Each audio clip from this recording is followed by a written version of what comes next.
Well, just sharing thoughts here and memories and whatever, Dan.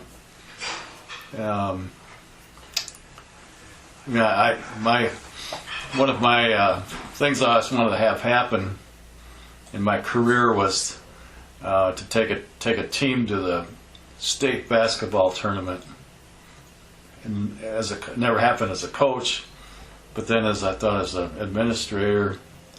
Well, I got to my last year, and all of a sudden, it's happening. And we go down in basketball, and we won the state tournament championship. And so the only mistake I made that evening was I told Susie, I said, the team is over at the other hotel. Let's go over and see what's going on. So we drove over there. And I walked into the lobby, and there was a swimming pool there with windows, and you can see the kids, and all of a sudden, these guys come out and grab me and threw me in the pool, and Mike was one of them.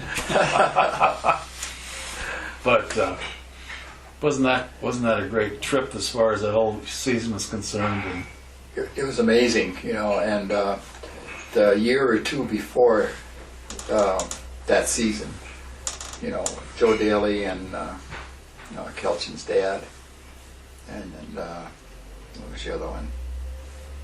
Jack Rudin, I think, might have been involved a little bit. They had all these summer tournaments that they played in, so those guys played so well together. Yeah. And Mike was invited in. The rest of them were basically all seniors. Right. And they just accepted him and fit right in and everything. And yeah, to win the first time boys state basketball tournament and then come back that fall and win the state football. Exactly. That summer though, Mike was the one that got most of the guys to go to these football camps. Okay. And got them going. And the strange thing is, after that they won that football state tournament, the following year I even tried to get some of those students to go to their football camps because I knew that made a difference, and they refused to go. It was kind of like, we're just going to ride on this. We're pretty darn good, Yeah. But that senior year with Mike, that was pretty phenomenal. Well, even the junior year, but with football, they always had these parties on a weekend, and it was parents would put them on. Yeah, I remember those. So we had it at our place, and we had a campfire out in the back. And being a teacher, a lot of times you get into a social area like that, some of the students get a little bit reserved or whatever. And we had cheerleaders there that night and a lot of football players, and my wife and I took turns going out, just checking on them and so forth, and they just accepted us, and so forth. And I'll never forget the time that Dan Willenbrink asked his son, he was a junior, Rick. He said to his son, well, could there be a problem that they bring in any type of alcohol? And I'll never forget what Dan told me. He says, Rick looked at me and he says, Dad, if anybody brings alcohol to those football parties on a Saturday night, Mike Elgin to beat the shit out of them.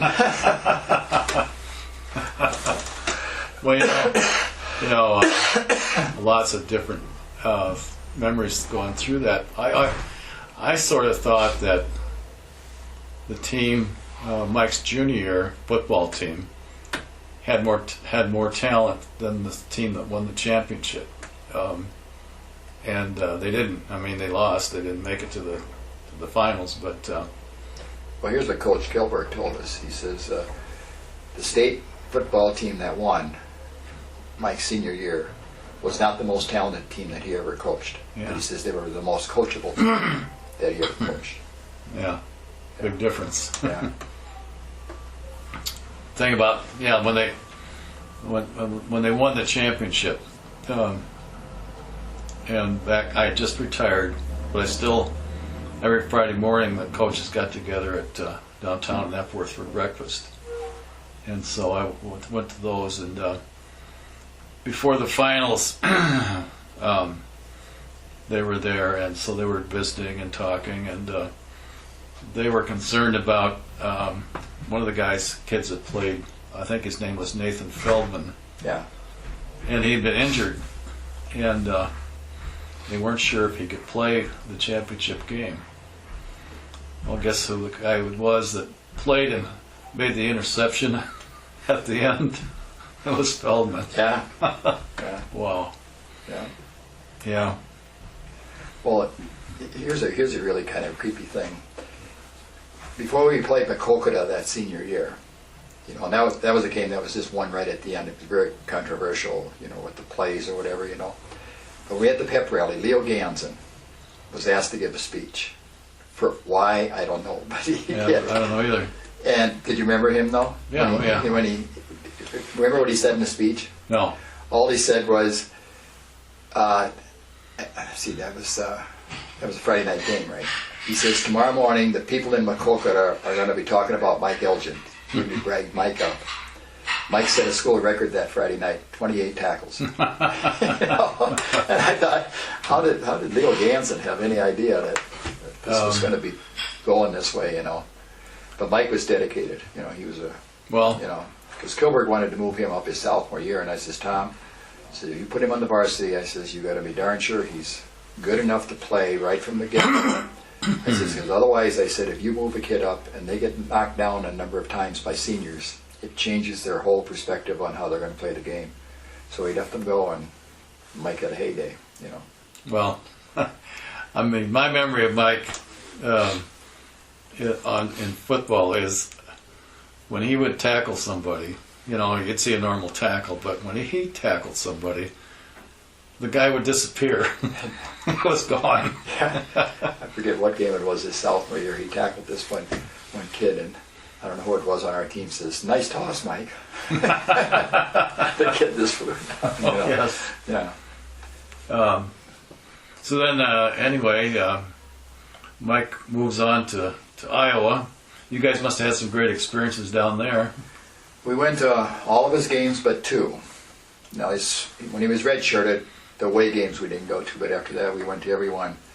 And the one game that we missed was when Sarah was inducted into the Hall of Fame. Okay. You know, and then the other game, I'm trying to think of what was going on. There was something else going on. But there was only two, and that included away and home games. Okay, wow, you guys did some traveling then. Yeah.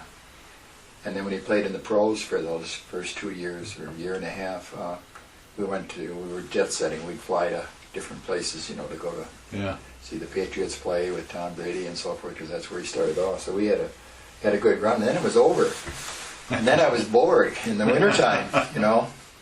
And the crazy thing that happened was, you know, I had gone over to Beckman when I retired. What year was that? That was 2001, 2002, I guess, because Mike graduated in 2001. And so I stayed one more year when he was redshirted. And I went over to Beckman and said, you know, I'd consider, you know, teaching them the same course, you know, just one class. I also went into the lady gal that was principal at Western Dubuque and offered the same thing. And then I started raising a lot of hell with the way she was running the school and the way Bev was running the district. So I started getting on, talking to the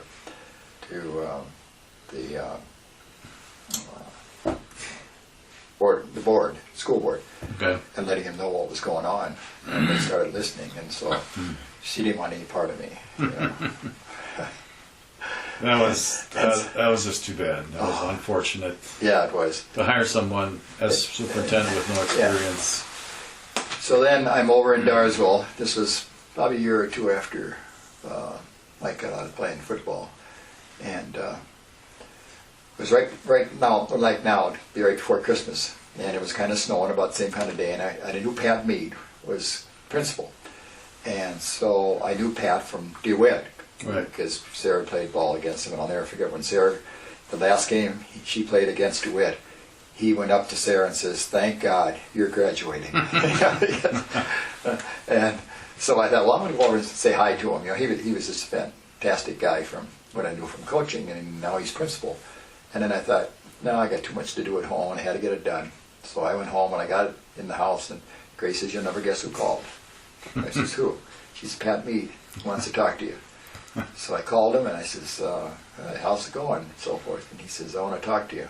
He says, "NICC is no longer going to send a teacher over to teach this psych course, and you've got the masters to teach it. So I want to know if you're interested."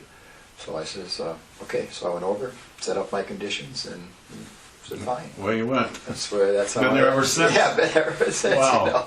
So I says, "You never know what's around the corner of life." You know, I'd have No. never guessed. But then when I told Sarah, she says, "Oh, Dad, you can't do that. They've been our biggest rivalry for years." Talking, I said, "Well, I heard some stories about Beckman. Now I'll find out if they're true or not." You know, so I really like it over there. It's really a good experience. So that's kind of where I ended up over there. Otherwise, I'd be just I don't know, just farming, I guess. A full gentleman time. farmer. Yeah, yeah. How's the parish doing? St. Clements. Well, I don't know what this pastorate, Bob. What the heck's going on? We keep getting all these letters now wanting us to pledge money for all the repairs that have to be done and the future repairs. They want to build up a fund. And my thought is, you know, the people of Bankston have been very giving over the years. And if you need something done, you ask for it and you get it. Well, they want you to budget every month. And us farmers, we got talking about that. We said, farmers don't have that. They don't have a steady monthly income. Right. You know, like right now, we're selling cattle, so we've got a lot of money coming in. But then come the summer months and all the way until we start selling in the fall, we don't have hardly anything coming in. You know, so Right. it says you It's all going out. Yeah, it's all going out. You know, and so we're getting all this literature through the mail now, everything. You know, and I'm St. Elizabeth's pastorate. right, and I'm suspicious about just how much money are we actually spending on just sending all this stuff out. Well, have you ever been to the pastorate office in Epworth? Have you ever been in that building? Well, I've just been in one of the rooms there. I mean, that's a pretty good sized operation. I keep thinking for. Well, you knew Mindy McDermott that worked in the bank at Epworth. Yeah. She quit working for the bank. She got hired immediately by the pastorate. And from what Junior Simon, now that's where I get, you know, secondhand information all the time. He said she's making more money at the pastorate and with better benefits than she was making at the bank. Wow. And they hired her right on. So they Yeah. got so many people over there. That's why I kind of wonder. Geez, really? Is this what we need? But I don't know. And so I'm waiting for the next financial statement. You know, we didn't get one last year for some reason. I haven't been to Bankston Church for probably 7, 8, 9 years because we started going to Oakcrest when Grace's folks got in there. And so we kept going every Sunday, and then we'd take them out for meals until they couldn't go. Okay, So Oakcrest is that. one at Darsville, nursing home, or old Yeah. age home. So now, I like an early mass. 10 o'clock at Bankston is way too late. So we go to like 7 o'clock at Darsville or 7:30 at Epworth. And then we got the rest of the day to ourselves. Yeah, so I haven't been in the Bankston Church for a long So time. we go to Resurrection in Dubuque. They have a 9 o'clock mass. Perfect time for us. Yeah. So What's the earliest mass they have? that's Resurrection. Yeah. You'd have to check. I don't know. Okay. But it's a nice experience whenever we go there. Because I can't sleep late. All these years I had to get up and do chores Yeah, before. I don't either. And so I'm up by 5:30. And some mornings, you know, if I'm just not feeling the best or whatever, I go to mass on TV. Okay. 5:30 mass on type TV. Half an hour is just super homily and everything, you know. Sure. So We've been I want to call it church hopping. Kind of, we'll go to different places. Last summer we went to the BBMs in Dubuque, and there was one other guy there.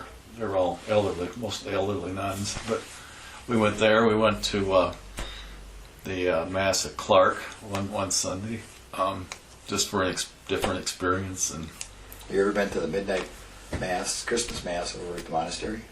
yes, one time. We have too. That's Yeah. kind of a unique experience. that is very interesting. Yeah. But Well, you know, these pastorates are encouraging you to almost go to different places because they keep changing the mass schedule. For one thing, you know, it's not consistent. Catholic Church is kind of off the subject, but you know, it's got a long ways to go. You know, they're losing a lot of people. they are, and you know, Kelly, our middle daughter, she's married to Ryan Novak.